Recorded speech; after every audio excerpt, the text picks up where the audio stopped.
¿Se me oye? Buenos días, muchas gracias por su asistencia. Muchas gracias por su asistencia y su atención. Para mí es un honor presentar a este gran poeta, Alí Calderón. Cuando yo hice un artículo sobre la poesía de incertidumbre para la revista Entre Ríos, describí a Alí Calderón así: poeta cosmopolita de contrastes, socarrón y sexual, irónico y cómico, clásico y tropical. Sus versos se llenan de zapotes y guanábanas, guayacanes y flamboyanes, y sus poemas se leen con un raro gusto de siempre. Un pequeño ejemplo.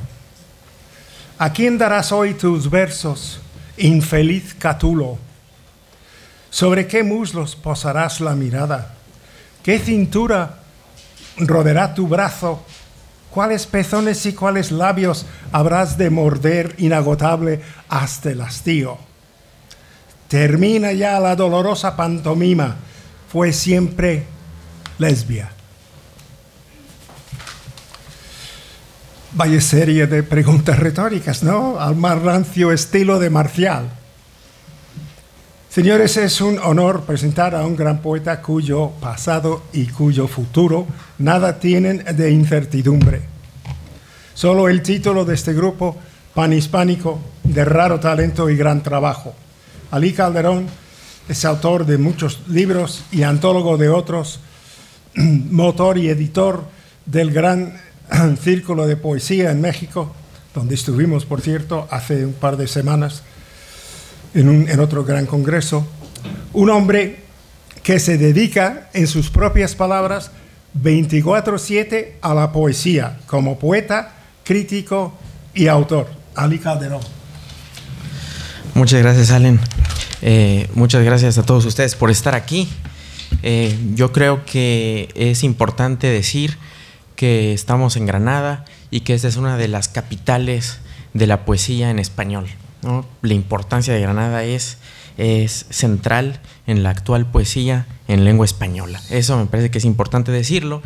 Y también quiero agradecerle a Remedios, que ha preparado este magnífico coloquio, esta magnífica reunión de poetas y de críticos en torno a la poesía española contemporánea. Muchas gracias.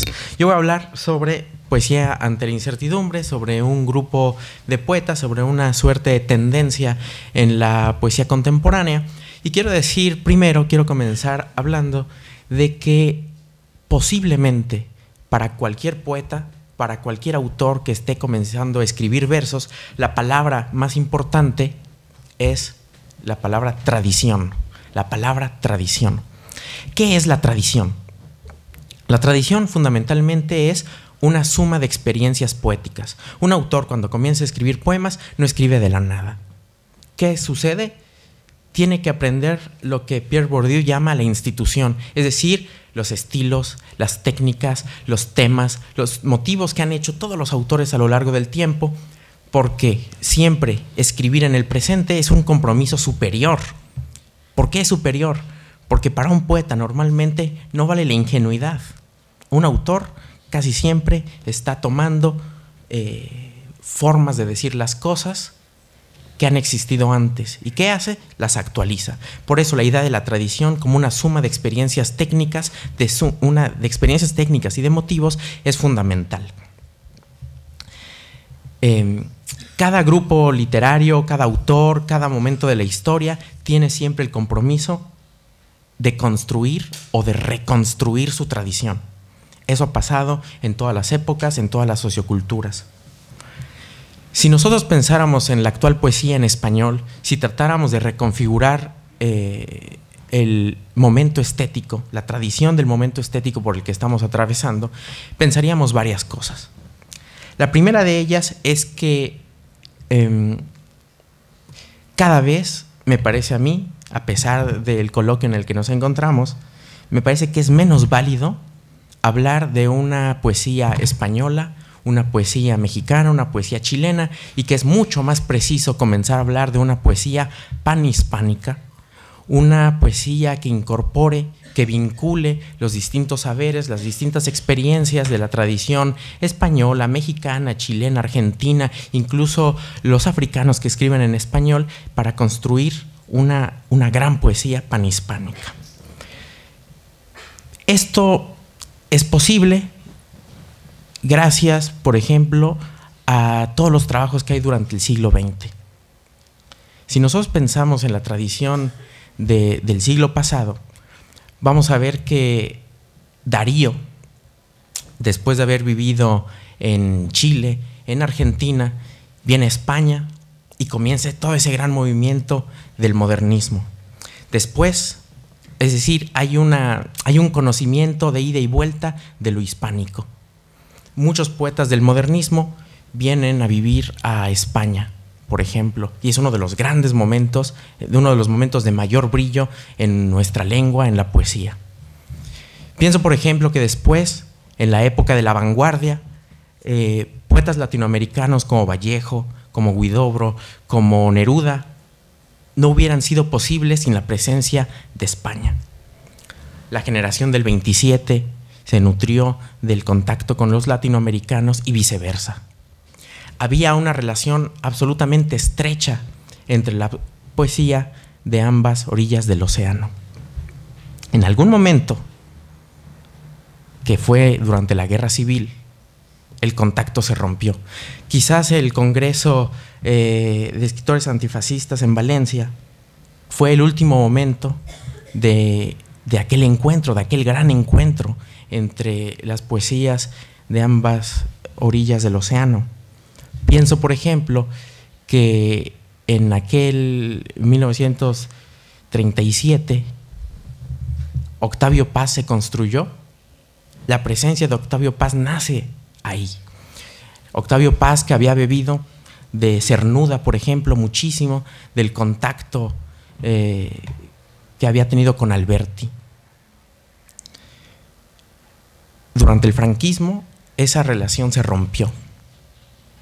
Claro que hubo muchos poetas españoles en el exilio, niños españoles que crecieron en América, en Latinoamérica, y que dejaron la tradición española y se incorporaron a las tradiciones de los distintos países.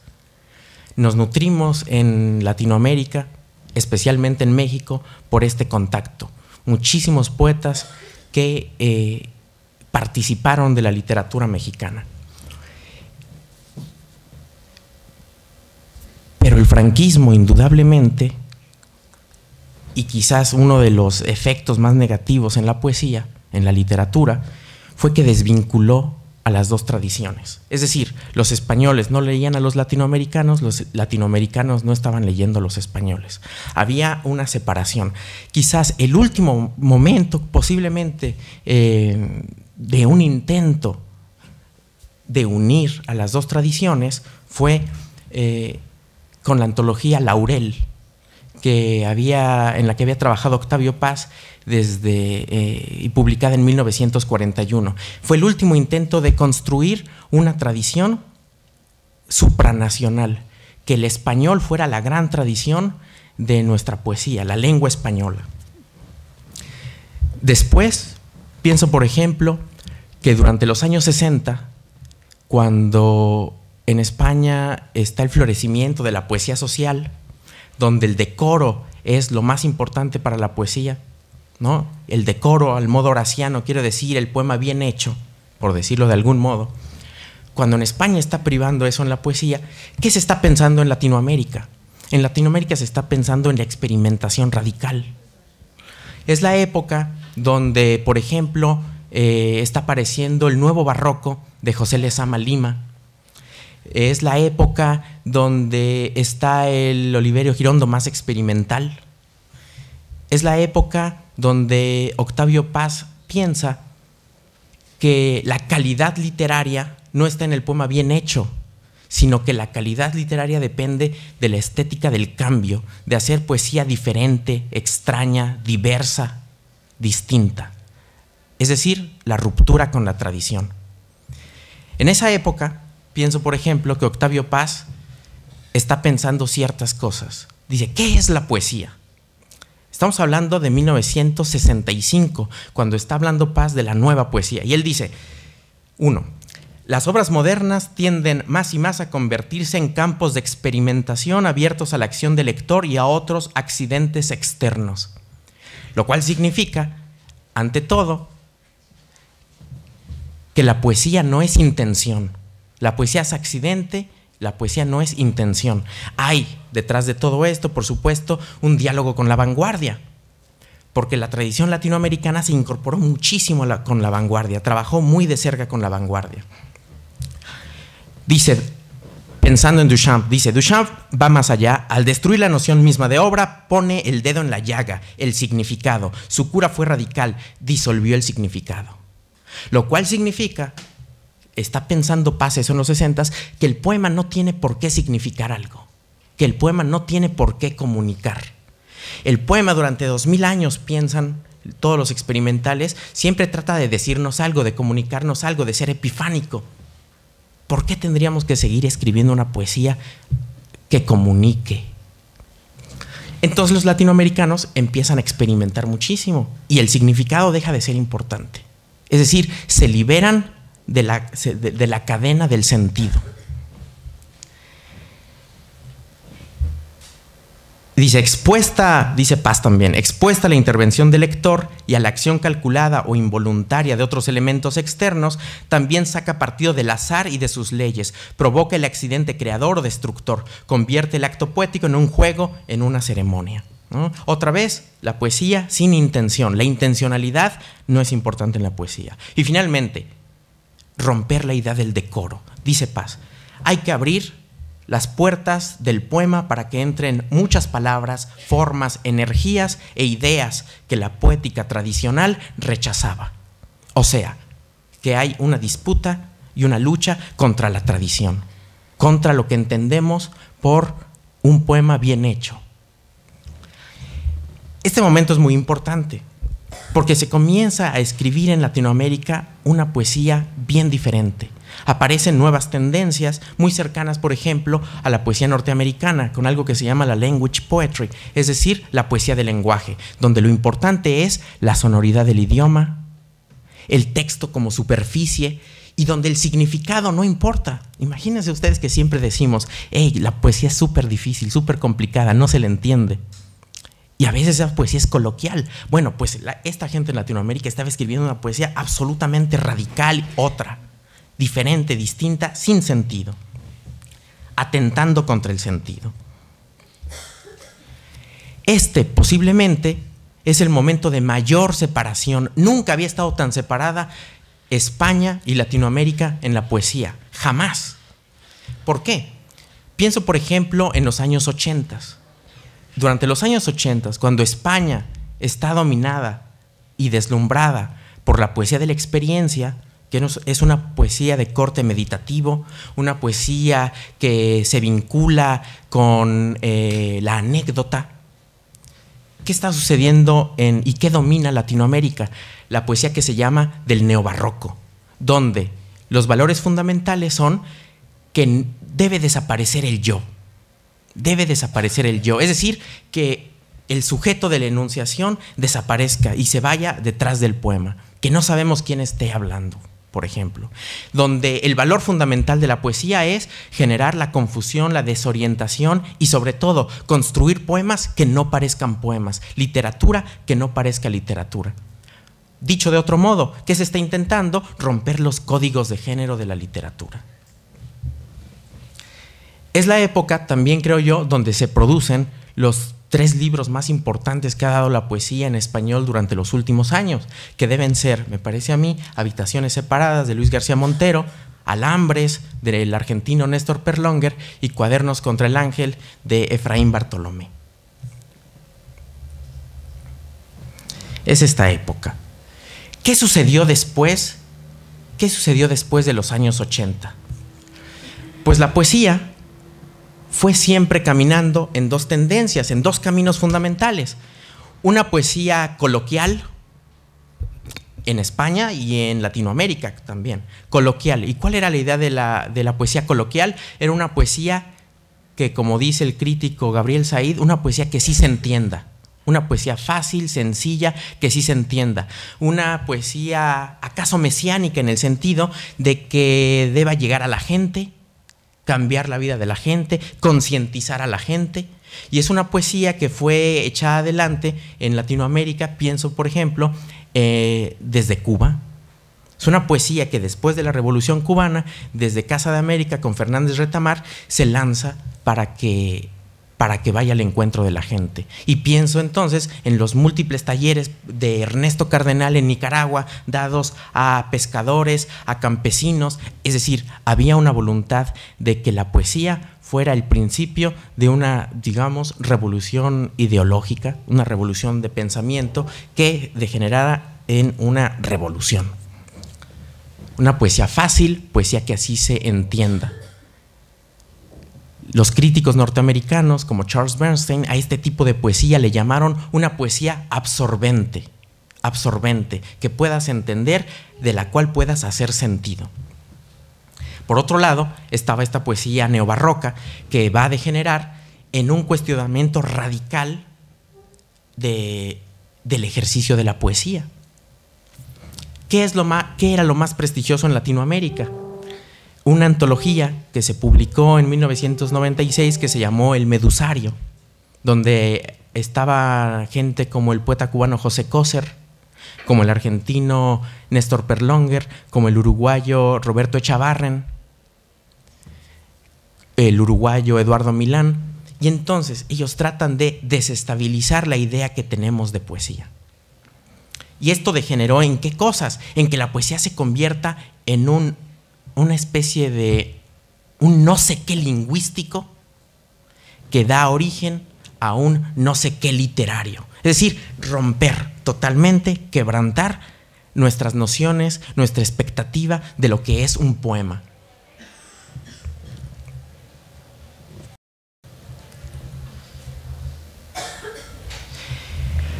Es entonces que llegamos, digamos, al momento actual en la literatura. En 2011 se publicó una antología muy importante en Latinoamérica que se llamó País Imaginario. Una antología de un peruano que se llama Mauricio Medo, publicada en Ecuador, y que reunía a los poetas experimentales de Latinoamérica. Y entonces ahí están pensando distintas cosas. Dicen, ¿qué es la poesía? Uno, la poesía no comunica. La primera idea que tienen es, la poesía no comunica. La poesía no tiene por qué decirle nada al lector. La poesía tiene que ser difícil para el lector.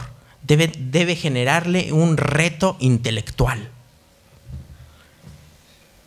Incluso, dicen, hemos llegado al momento de la muerte de la poesía y ya no vamos a hablar de aquí en adelante de poemas, sino de escrituras, de archipiélagos lingüísticos, de metahibridajes. Y entonces empiezan a jugar con el soporte de los poemas y buscan, digamos, destruir la noción de literatura. Es un camino bastante válido, digamos. Es un camino que ha seguido la literatura, un camino de la negatividad en la modernidad, un camino que ha seguido la literatura desde Mallarmé. Pienso que Mallarmé, cuando hizo Golpe de Dados, pensaba, la destrucción ha sido mi Beatriz. Es decir, la idea de la nada, de la destrucción de los códigos de género, como la bandera, como la guía, como la orientación de la literatura. Pienso, por ejemplo, en 1855-56, que Flaubert está escribiendo Madame Bovary y está escribiéndole cartas a Louise Colette. Y ahí le confiesa pues todo el sueño de la literatura del siglo XX. Y le dice, mi gran sueño es escribir un libro sobre nada. Un libro donde el tema sea nada, ninguno. Hablar sobre nada. O sea, un texto donde lo único que haya sea superficie. Bueno, este es el camino que ha tomado, digamos, la poesía que se autoproclama más audaz en el siglo XX. El conflicto, y el verdadero conflicto es, y nos ponemos a pensar en eso, ¿eso es lo que se espera de la poesía? Durante la primera década del siglo XXI, todas las antologías de poesía latinoamericana proclamaban esta idea de ruptura de los códigos de género de la poesía. Así como en España no había mucha lectura de lo que sucedía en Latinoamérica no había prácticamente ningún vínculo con la poesía española. Estaban bastante separados, se despreciaban incluso ambas tradiciones, la latinoamericana y la española. No había gran diálogo. ¿Qué pasó después? En 2011 apareció también, bajo el sello de Visor, y luego replicada en muchas editoriales latinoamericanas, una antología de poesía que reunía a poetas jóvenes de España y de América. Se llamó Poesía ante la incertidumbre y fue un pequeño escándalo.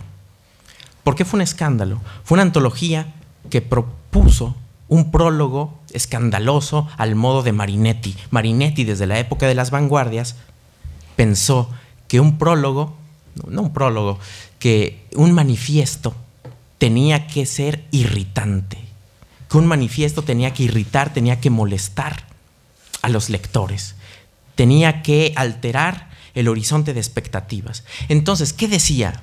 ¿Qué decía, por ejemplo, ese prólogo? Decía, lo más importante en la poesía es la emoción. No la destreza técnica, aunque sí, sino la emoción. El fundamento del poema es la emoción. A veces, como piensa el sociólogo francés Pierre Bourdieu, a veces lo herético en la literatura es el regreso a las fuentes originales. ¿Y qué mayor fuente, qué mayor originalidad, es decir, piedra básica en la poesía, que la vuelta a la emoción, que la vuelta al efecto patético, al estremecimiento, al choque, al golpe? Entonces, esta antología, ¿qué hacía? Proclamar este cambio de dirección en la poesía. El siglo XX se caracterizó desde la época de la vanguardia, salvo Neruda, por romper con la grandilocuencia en la poesía. Es decir, nadie quería sonar rimbombante, nadie quería sonar demasiado lírico en la poesía del siglo XX. Piénsenlo, la poesía de la experiencia, por ejemplo, es una poesía en sottovoce, es decir, es una poesía de meditación, no de canto. La intención no es tan lírica, es de reflexión, es diferente. El último poeta grandilocuente que hubo en español, ¿quién habrá sido? ¿Acaso Neruda? Un verdaderamente grandilocuente. ¿Y cuánto nos molesta hoy el tono de Neruda? Nos suena incluso falso. Es decir, no hay lirismo, no había un lirismo poderoso en ningún lugar de América Latina. Las vanguardias habían limpiado esta intención lírica. ¿Por qué desapareció? Posiblemente, como dice el poeta polaco Adam Zagajewski, porque vivimos una época tan poco heroica. Una época tan poco heroica. La poesía siempre ha tratado de establecer relaciones miméticas con la realidad. Es lo que trata de hacer el arte todo el tiempo, todo el tiempo. Es decir, escribir a la manera de la época en que se realiza el arte. Desde los 60s, Octavio Paz decía, ¿cuál es la gran situación, la gran problemática a la que se van a enfrentar los artistas, los poetas, los narradores del siglo XX y del siglo XXI? Y dice, es muy fácil. La pérdida de imagen de mundo. La pérdida de imagen de mundo. Un día el mundo fue ordenado, ¿no? Pensemos en el feudalismo. Había un dios, había un rey, había un señor feudal. Tú eras un siervo y no existía la movilidad social. Se acabó la historia, el mundo era estable. No había gran movimiento. Pero si pensamos nosotros en la segunda mitad del siglo XX, se quebranta todo aquello. Se quebranta todo aquello. Incluso, pensemos en 1989. Se rompe el equilibrio del mundo. En física, en química, en la ciencia se empieza a hablar de la caída de las certezas, de que el determinismo no funciona para explicar el mundo, por ejemplo. La democracia es el paradigma de la política. ¿Y qué es la democracia sino el reino de las incertidumbres? No se sabe quién gobierna hoy, quién va a gobernar mañana, solo incertidumbre. Es decir, un terreno de lo inestable, donde la imagen del mundo cambia constantemente. Pienso, por ejemplo, en lo que se habla acerca de la posmodernidad, ¿no? Dicen, ¿qué es lo posmoderno? El filósofo italiano Gianni Vattimo piensa, lo posmoderno es la ruptura de la idea unitaria de la historia. Es decir, ya no vemos la historia al modo de la historia oficial, de una visión unilateral oficial, sino que hay múltiples posibilidades de entender la historia. Puesto de otra manera, es aquello que decía Nietzsche en alguno de los aforismos: no hay hechos, solo interpretaciones. No hay una visión única de las cosas, hay múltiples visiones de las cosas. Es decir, la realidad es inestable. El verdadero problema de eso es cómo escribir literatura en una época de inestabilidad, en una época inestable, en una época donde priva el desencanto. ¿Cómo escribir literatura? En 2011, el Instituto Cervantes hizo un estudio y señaló que hay 500 millones de hablantes del español. 500 millones de hablantes del español. La Organización de Estados Americanos decía que 350 millones viven en la pobreza extrema en Latinoamérica. ¿Qué significa la pobreza extrema? Vivir con $1.25 al día. Imagínense qué se puede comprar con $1.25 al día, 350 millones de personas. Y también se hablaba, en la época muy dura de la crisis, la época de los indignados, ¿se acuerdan todo eso? Que 1 de cada 5 familias en España estaba en riesgo de pobreza, según los índices españoles de medición de pobreza. Es decir, que el español era fundamentalmente, y es fundamentalmente, una lengua de pobres. ¿Cómo escribir desde una lengua de pobres? ¿Cómo hacerle frente a la realidad desde una lengua de pobres? ¿Cuál es el camino? Y no hay, y más grave, porque esta antología que se llama Poesía ante la incertidumbre se empieza a cuestionar estas cosas, estas preguntas que estamos abordando. Más grave, una época donde hay un desencanto generalizado, donde nadie tiene fe en la política, en el sistema de partidos, en la democracia. Nadie tiene fe, pienso por ejemplo en Latinoamérica, en la policía. Nadie cree en la policía, nadie cree en el sistema educativo de las universidades, nadie cree en la impartición de justicia, la corrupción que lo copa todo. En ese panorama bastante oscuro, ¿cómo escribir literatura? ¿Cómo escribir literatura? No hay respuestas. No hay respuestas.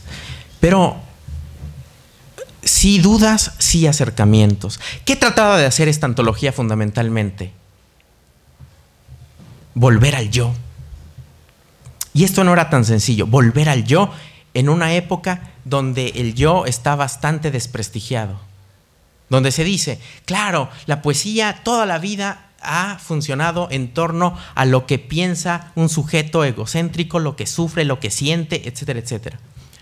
Y durante 20 o 30 años desapareció de la escena en Latinoamérica, especialmente, este tipo de escritura del yo. Entonces, ¿qué hace Poesía ante la incertidumbre? ¿Y por qué es novedosa fundamentalmente en Latinoamérica? Porque es una vuelta al yo.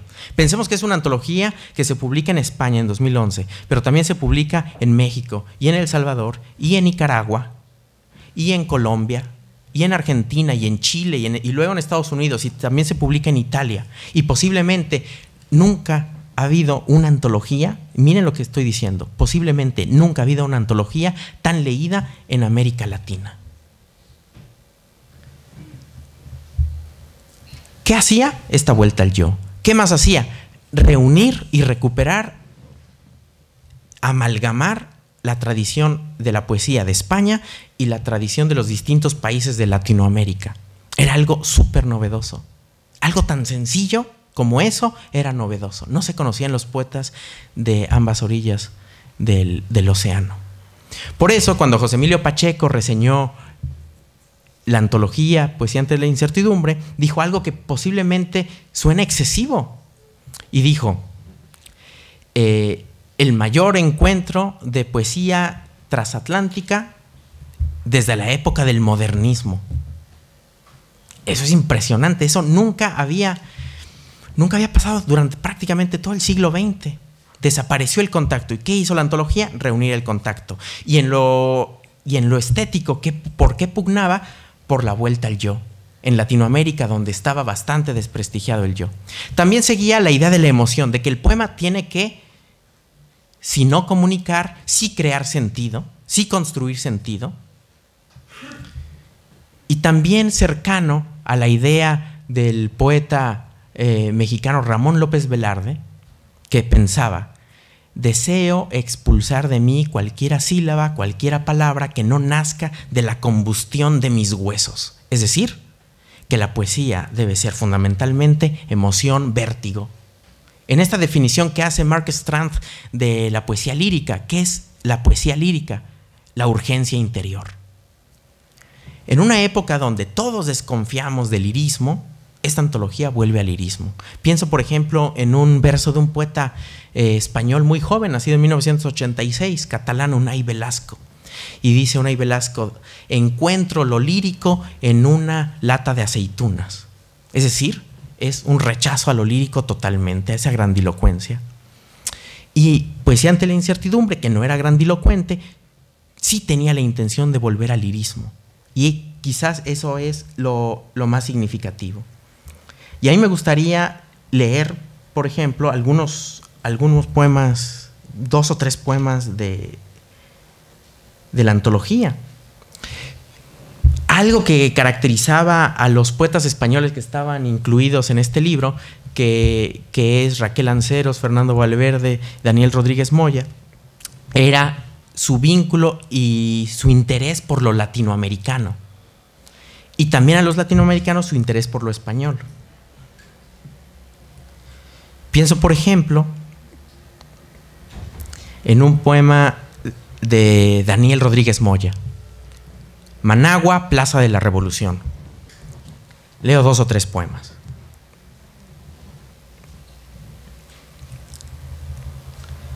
Se mira bello el cielo esta tarde de julio. No amenazan las nubes, nos respeta la lluvia. La vieja catedral en pie como un milagro ya no sirve de fondo para los noticieros. Nadie lanza consignas, nadie eleva banderas. Los hombres que descansan bajo los chilamates, los niños que se acercan para pedir monedas.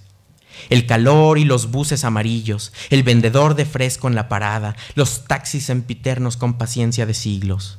Managua sin canciones, sin himnos que ya son vencidas partituras de la historia. Pasa un carro a lo lejos y un parlante recuerda una gran bacanal de aniversario. Es mejor el silencio que los sueños que un día parecían posibles. Las palabras que pierden el calor y la vida no sirven esta tarde. Digo revolución y me respondes: no fue más que un destello, una noche de fuego, tantos años de humo. El caso también de Daniel Rodríguez Moya es significativo. Quizá su poema más famoso es aquel poema que recuerda el infierno que viven los migrantes centroamericanos en su paso por México rumbo a Estados Unidos en el tren llamado La Bestia. Y esos caminos extraños que toma la poesía cuando busca encontrarse con la gente. Esto fue muy sonado en México, en un albergue en el norte de México, cerca de la frontera con Estados Unidos, en un estado, en una provincia que se llama Coahuila. Había un albergue de centroamericanos, gestionado muchas veces por jesuitas. Y entonces, en este albergue, llega un chico que ha comprado la antología Poesía ante la incertidumbre, que ha leído el poema de Rodríguez Moya, y les lee poemas a los migrantes que tienen que ver con este asunto. Y está en YouTube, es como bastante emotivo, y los migrantes van llorando con el poema que escribió un español sobre su tragedia. Entonces son cosas inéditas, son cosas que no pasaban y es interesante. Búsquenlo ahí en YouTube. Esta intención del lirismo, por ejemplo, este tono de lo que en España a veces se llama el tono latinoamericano, también estaba en otros poetas, por ejemplo, en Fernando Valverde, que tiene un poema que a mí me ha parecido siempre significativo, cercano de algún modo a la poesía del cubano Waldo Leiva, que se llama El tiempo. Así como los españoles piensan en un tono latinoamericano y entienden el concepto tono latinoamericano, en América se habla muchas veces de un tono español. ¿Y qué es el tono español? Una poesía que te suene a silva, que te suene a un endecasílabo, que te suene a un heptasílabo, y más o menos un sonido que no cambia. Es la idea del tono español para los latinoamericanos, que evidentemente no es preciso. ¿Qué significa? Que este poeta tenía la intención, Fernando Valverde, de cambiar el tono, de sonar diferente. Por ejemplo, en este poema, El tiempo. El 25 de mayo de 1869, mientras el alma de Don Juan era enviada a los infiernos en presencia del emperador, hicimos el amor con la luz encendida. Te engañó la ciudad y prometiste amarme para siempre. No hubo música después, se cerraron los labios y no pude encontrarte. Te esperé en el incendio, en las salas de té y en las escalinatas, y decidí marcharme después de que Viena descubriera a Leonor disfrazada de Fidelio en un sueño que solo perteneció a Beethoven. Aquella noche del 5 de noviembre de 1955 quise reconocerte disfrazada, con vino y pan en las manos, escondiendo una pistola. No era real y me llevé conmigo las cadenas que hablaban de tus pechos y de la libertad. Adquirí desde entonces un gusto incontrolable por la tragedia y la imaginación me hacía recordarte desnuda en la terraza de una habitación de hotel en Milán, unas horas después de que el Requiem de Verdi devolviera el verano a un continente errante. No duró muchos años, pero el color rosado de tus pechos nunca se envenenó, por más que desfilaran ejércitos de muerte tentando las ciudades que pudieron ser nuestras. Pocos días antes de que 1991 se convirtiera en pasado, cuando mis 11 años hacían imposible el gusto por la melancolía que aprendí de tus piernas, lloramos por Dubrovnik junto a 2 copas de vino, mientras las llamas consumían los tejados y calculabas cuánto te costaría asesinarme aquella noche, desgarrarme la piel hasta dejar el futuro tan frágil como el humo que golpeaba las estrellas del Adriático. Son las mismas estrellas que iluminaban hoy el patio de tu casa, las mismas que afilaban las calles para hacerme dudar, sin dejarme escoger uno de tantos siglos y ciudades que saben de nosotros. He apurado la magia hasta saber del mundo por tus ojos. He abrazado tus dudas y he querido volver a una noche de mayo de 1869 en la que fue posible caminar por tu vientre sin que el miedo anunciara un cuerpo arrepentido que sabe de tu pérdida, que conoce el camino que lleva a la derrota. Es otro nuestro tiempo. Fíjense, ¿qué hay en el poema? Hay una cierta temperatura lírica que no era natural en la poesía española que se estaba escribiendo, cercana, por ejemplo, a la experiencia. Hay una intención diferente, una temperatura diferente. ¿Y qué hay fundamentalmente? Un lirismo detrás. ¿Y qué es otra vez el lirismo? La urgencia interior, la necesidad interior de decir, de hablar, de pronunciar. Hay que decir también que me parece que lo que están haciendo todos los poetas de nuestro tiempo, todos, porque participamos todos de la escritura del gran poema de este tiempo, es tratar de explicar algo que ha dicho Luis García Montero continuamente, que es parte de su programa poético, pero que me parece que es la gran pregunta del lirismo contemporáneo. Y esa pregunta es, ¿qué se dice cuando se dice yo? ¿Qué decimos cuando decimos yo? ¿Qué significa ser no español, sino ser ciudadano, sino ser humano en esta época que vivimos de incertidumbres, de liquidez, de inestabilidad? ¿Qué significa ser sujeto? Bueno, es la gran pregunta de la poesía y eso es lo que tratan de responder todos los poetas, no solo los de la incertidumbre, pero fundamentalmente todos los poetas. Bueno, muchas gracias.